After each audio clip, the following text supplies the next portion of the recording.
Ideal teaching জোনে সবাইকে অভিনন্দন ও শুভেচ্ছা। আজকের ভিডিও টিউটোরিয়ালে স্বাগত জানাচ্ছি। আমি শঙ্কর হালদার।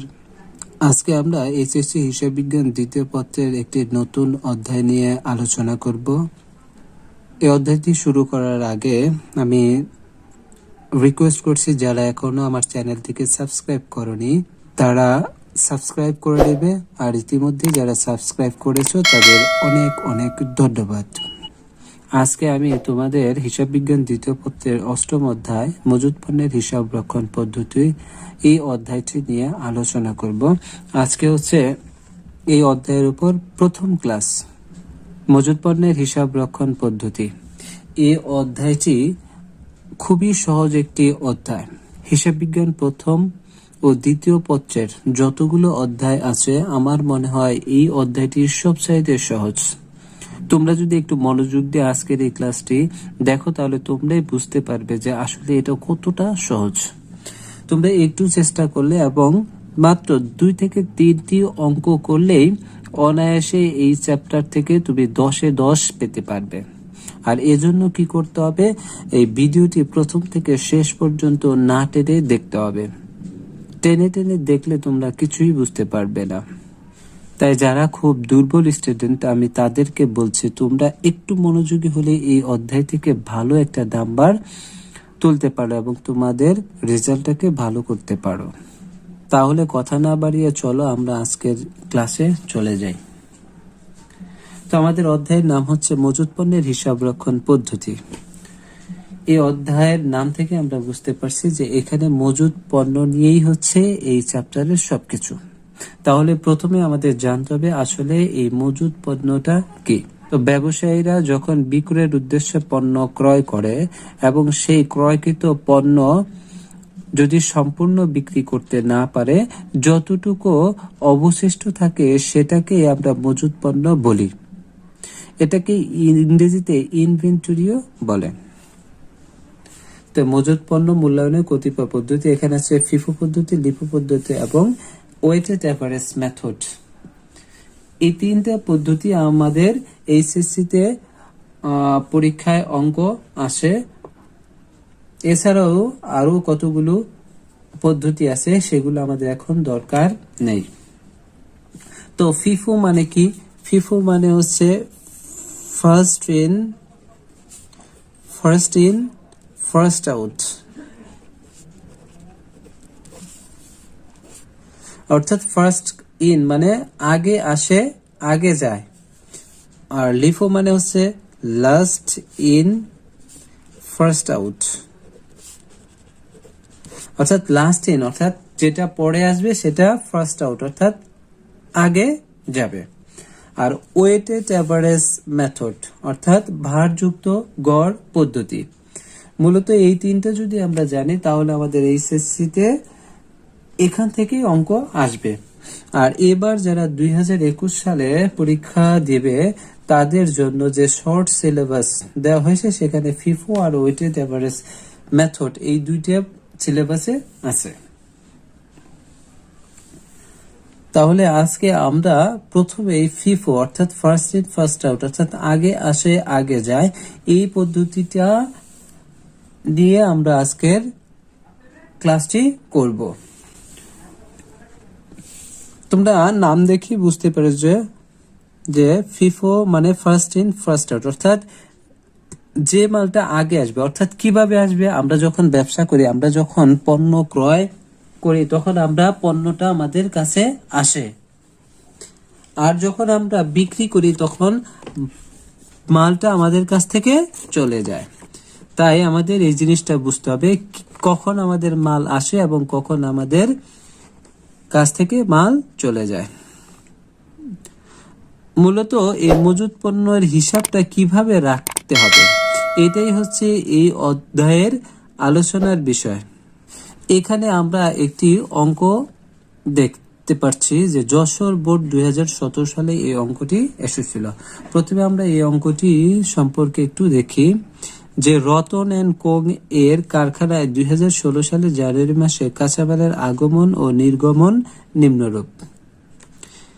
এখানে কতগুলো লেনদেন দেওয়া আছে, যেমন জানুয়ারির 1 তারিখে জের দেওয়া আছে 1000 একক, দাম হচ্ছে 80 টাকা। জানুয়ারির 6 তারিখে ক্রয় 600 একক 70 টাকা দরে। 10 তারিখে ইস্যু আছে 800, এখানে কোনো টাকা নেই। 16 তারিখে ক্রয় আছে 400, দর হচ্ছে 75 টাকা করে।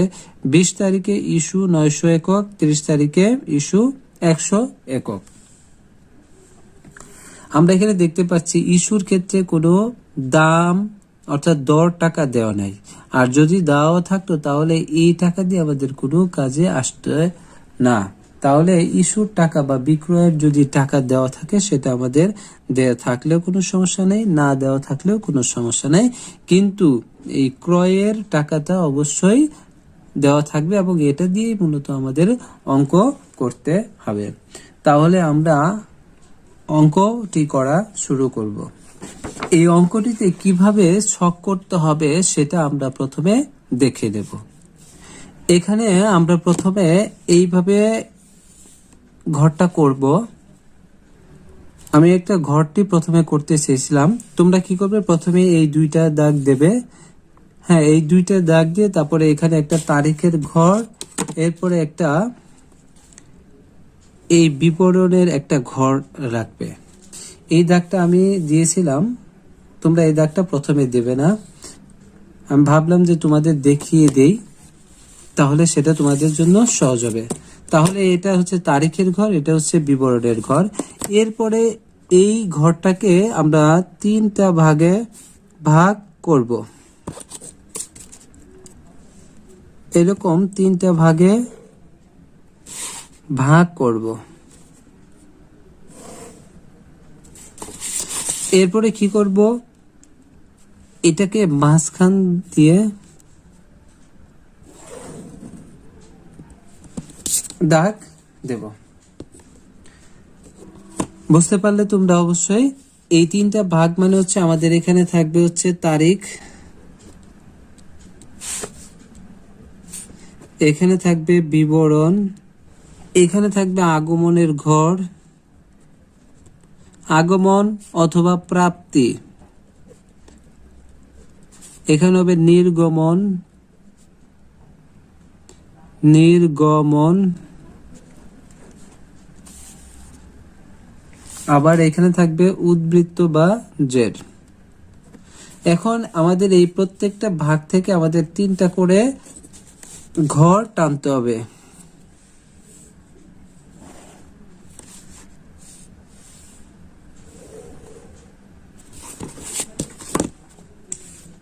যেমন এখানে থাকবে একক, দর, টাকা, এরকম ভাবে প্রত্যেকটায় 3টি করে ঘর থাকবে। এখন আমরা অঙ্কটি করা শুরু করব। এখানে আমাদের প্রথমেই আছে কি, জানুয়ারির 1 তারিখে, এখানে আমরা লিখতে জানুয়ারির 1। প্রথমে আছে যে জের 1000 একক 80 টাকা করে। প্রথমে যে জেরটা থাকবে এটাকে ব্যালেন্স বিডি লিখতে হবে। এখন এই জেরটা সরাসরি আমাদের এই যে উদ্বৃত্ত আছে এই উদ্বৃত্তের ঘরে লিখতে হবে। এই উদ্বৃত্তের ঘরে কি লিখতে হবে, আমাদের কত একক, এখানে আছে 1000 একক, দর হচ্ছে 80 টাকা করে। তাহলে আমাদের এখানে মোট টাকাটা হবে কি, এই একক আর এই দর, এই দুইটার টাকা গুণ করে হবে হচ্ছে 80,000 টাকা। এই 80,000 টাকা আমাদের এখানে বসাতে হবে। এরপরে কি করতে হবে, এটা আমাদের ক্লোজ করে দিতে হবে দাগ দিয়ে। এরপরে জানুয়ারির 6 তারিখে কি আছে, ক্রয় আছে 600, এই জানুয়ারির 6, এখানে লিখতে হবে বিবরণের ঘরে ক্রয়। আচ্ছা, এখন বলো, দেখো তো এই ক্রয় করলে আমাদের কাছে মাল আসবে না যাবে? অবশ্যই আমরা যখন কোনো কিছু ক্রয় করি সেটা আমাদের কাছে আসে। তাহলে এই 600টা আমাদের এখানে 3টা ঘর আছে, আগমন অথবা প্রাপ্তি, নির্গমন অথবা এখানে প্রদানও থাকতে পারে, অথবা ইস্যু, এরকম যে কোনো কিছুই থাকতে পারে। তাহলে ক্রয় যেহেতু আমাদের এখানে কি করতে হবে, এককের ঘরে 600, এখন এখানে কত করে, এই 70 টাকা করে, তাহলে এখানে দর 70 টাকা, আর এই টাকার ঘরটা কি করতে হবে আমাদের, একক আর দর এই, তাহলে ক্রয় হচ্ছে 600 একক আর হচ্ছে দর হচ্ছে আমাদের এখানে আছে এই যে 6 তারিখে ক্রয় হচ্ছে 600 একক 70 টাকা করে। তা আমাদের কি করতে হবে, এই যে আমরা এখানে 600 লিখলাম 70 টাকা করে, তাহলে টাকা হবে 70 আর 600 গুণ দিলে হবে 42,000 টাকা। এটা নিশ্চয়ই বুঝতে পেরেছ। এখন এখানে নির্গমনের ঘরে আমাদের কোনো কাজ নেই। এখন আমাদের কি করতে হবে, সবসময় এই ফিফো পদ্ধতিতে এই আমাদের আগে যেটা থাকবে সেটা আমাদের আগে বসিয়ে নিতে হবে। এই 1080 টাকা করে, এই 80,000 টাকা। এখন এটা বসালাম। এখন এই যে এখানে আমাদের আসলো এই ব্যালেন্সের ঘরে এই টাকাটা বসাতে হবে।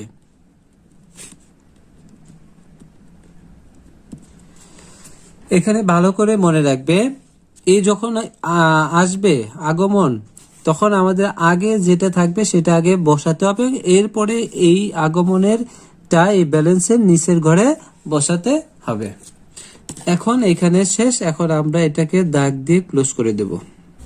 এখন আমাদের পরে 10 তারিখে কি আছে, ইস্যু আছে 800, এখানে দর নেই, অর্থাৎ 800 একক আমরা কি করছি, বিক্রি করছি, অর্থাৎ আমাদের কাছ থেকে এই 800 একক মাল চলে যাবে। তাহলে এই 10 তারিখ দিয়ে আমাদের এখানে কি করতে হবে, লিখতে হবে কি, ইস্যু। এখন এই ইস্যু কত একক, 800 একক। এই 800 একক ইস্যু মানে হচ্ছে কি আমাদের কাছ থেকে মাল চলে যাবে, সেজন্য আমাদের কি হবে, এই ঘরে হবে 800। এখন আমাদের দিতে হবে কি, আমাদের নিয়ম অনুযায়ী হচ্ছে যেটা আমাদের আগে আসবে, ফিফো মানে ফার্স্ট ইন ফার্স্ট আউট, অর্থাৎ যে মালটা আমরা আগে পাবো সেই মাল থেকে আমাদের আগে ডেলিভারি দিতে হবে। আমাদের আগের মাল কোনটা, এই 1000 ইউনিট 80 টাকা করে, এরপরে আসছে আমাদের 600 একক 70 টাকা করে। তার মানে আমাদের কি করতে হবে, প্রথমে আমাদের এই 1000 ইউনিট থেকে আমাদের এই 800 ইউনিট দিতে হবে।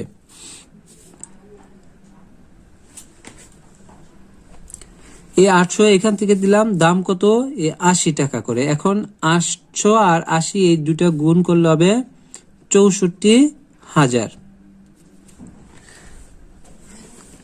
এখন এখানে ভালো করে খেয়াল করো, এই যে আমাদের 1000 একক ছিল 80 টাকা করে, এইখান থেকে আমরা 800 একক ডেলিভারি দিয়ে দিছি, তাহলে এখন আমাদের ব্যালেন্সে কত থাকবে, 1000 থেকে 800 গেলে এখান থাকবে 200, আর দর 80 টাকা করে। এখন এই দুইটা গুণ করে দিলে হবে 16,000। এখন আমাদের কি, এই 80 টাকা করে 200 ইউনিট আছে, আর এই 70 টাকা করে যে 600 ইউনিট, আমরা কিন্তু এখনো এটা যায়নি, তার মানে এই টাকাটা আমাদের এখনো, এই মালটা এখনো আমাদের হাতে অর্থাৎ গোডাউনে আছে, তাহলে এটা হবে এই 42,000 টাকা। এখন কি করব, ডাক্তারে দেব। এরপরে 10 তারিখের পরে 16 তারিখে ক্রয় আছে 400 ইউনিট 75 টাকা করে, তাহলে আমাদের এই 16 তারিখে ক্রয় লিখব। আর এই ক্রয় করলে আমাদের আগমন, অর্থাৎ মাল আমাদের কাছে আসবে, সেহেতু আমাদের এই আগমন প্রাপ্তি,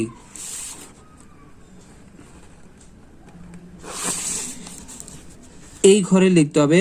তাহলে আমাদের 400 একক দাম হচ্ছে কত, 75 টাকা করে, এই 75 টাকা। এখন এই দুটো গুণ করলে আমাদের টাকা দাঁড়াবে হচ্ছে, ক্যালকুলেটর দিয়ে হিসাব করলে তাহলে এখানে 30,000 টাকা হবে। এখন এই যে আমরা বলছিলাম যখন আমাদের এই মাল আসবে, যখন আমরা ব্যালেন্সের ঘরে যাব, তখন কি করব, এই আগের যে ব্যালেন্স গুলো আছে এগুলো আমরা দুইটা বসিয়ে নেব, যা আছে তাই। এরপরে 670 টাকা করে 42,000, এই 200 ইউনিট আগে আসছে সেজন্য আগে, এরপরে 600 ইউনিট আসছে, এরপরে 600, এরপরে আমাদের 400 ইউনিট আসছে। এখন এই 400 ইউনিটটা হবে সবার পরে 75 টাকা করে এখানে হবে 30,000 টাকা।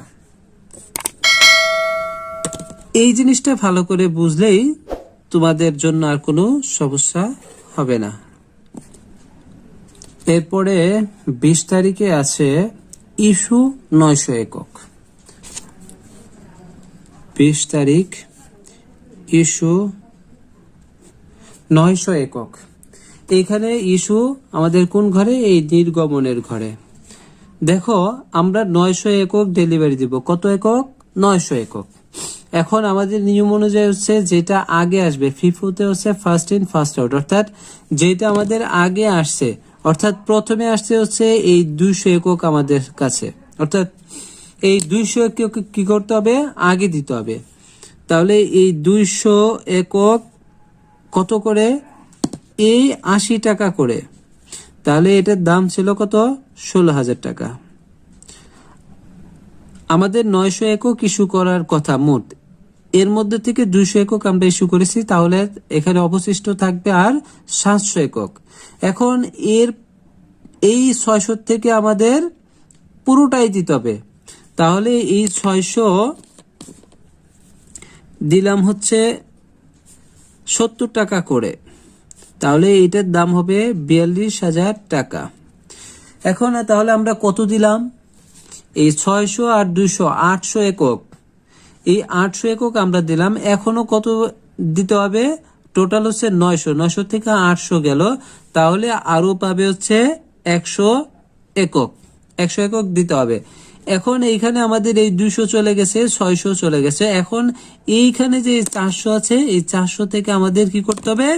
এই 100 একক দিতে হবে। তাহলে 400 একক কত করে কেনা ছিল? 75 টাকা করে। তাহলে এখানে হবে 7,500।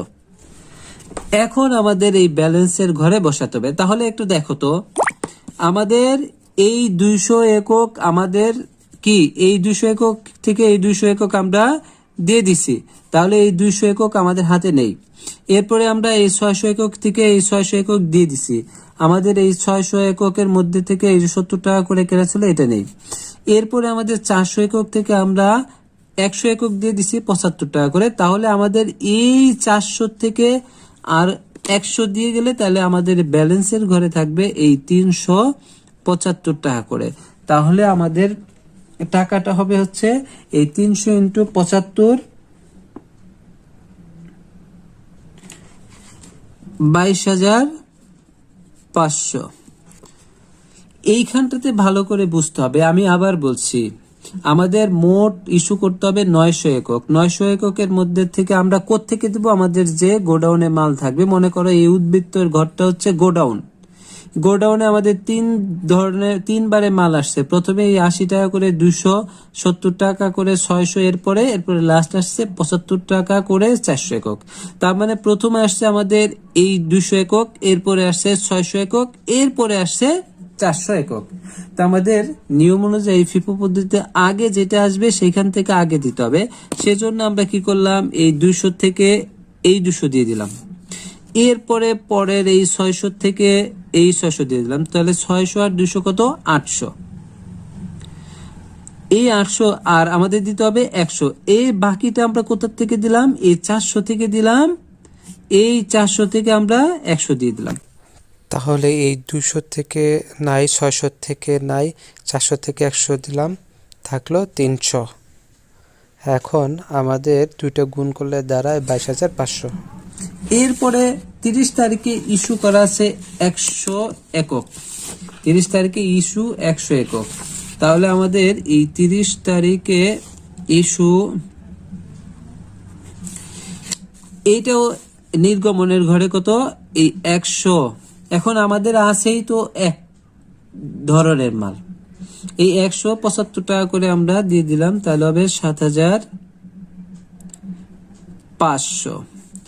এই 300 থেকে আমরা 100 দিয়ে দিছি, 300 একক থেকে 100 একক দিয়ে দিছি, তাহলে আমাদের এই 200 একক থাকবে 75 টাকা করে। তাহলে আমাদের হাতে এখন আছে এই 75 টাকা দরের এই 200 এককের মাল আছে, যার মূল্য হচ্ছে 15,000 টাকা। তাহলে আমাদের কত একক আছে? 200 একক, এই 15,000 টাকা। তো এইটাই ছিল আজকে আমাদের এই ফিফো পদ্ধতিতে এই মাল খতিয়ান হিসাব প্রস্তুতকরণ। তো আশা করি তোমরা একটু মনোযোগ দিয়ে থাকলে আজকের এই ক্লাসটি তোমরা ভালোভাবে বুঝতে পেরেছো। এরপরে যদি ক্লাসটি বুঝতে না পারো তাহলে অবশ্যই আমাকে কমেন্ট করে জানিয়ে দিবে যে কোথায় বুঝতে পারছো না। তাহলে তোমরা বাসায় এরকম বই দেখে আরো অঙ্ক দেখবে এবং প্র্যাকটিস করবে। ফিফো পদ্ধতিতে তোমাদের বইয়ে অনেক অঙ্ক আছে, এখান থেকে যদি তোমরা অঙ্ক করো আর এই অঙ্কটা যদি আজকে বুঝতে পারো তাহলে তাহলে তোমরা যে কোনো অঙ্ক বুঝতে পারবে। এই নিয়ম সব ক্ষেত্রে এক। তাহলে বন্ধুরা আজকের মতো ক্লাস এ পর্যন্তই। তোমরা সকলে ভালো থাকবে, সুস্থ থাকবে, এই আশাবাদ ব্যক্ত করে আজকের মতো ক্লাস এখানেই সমাপ্ত। ধন্যবাদ সবাইকে।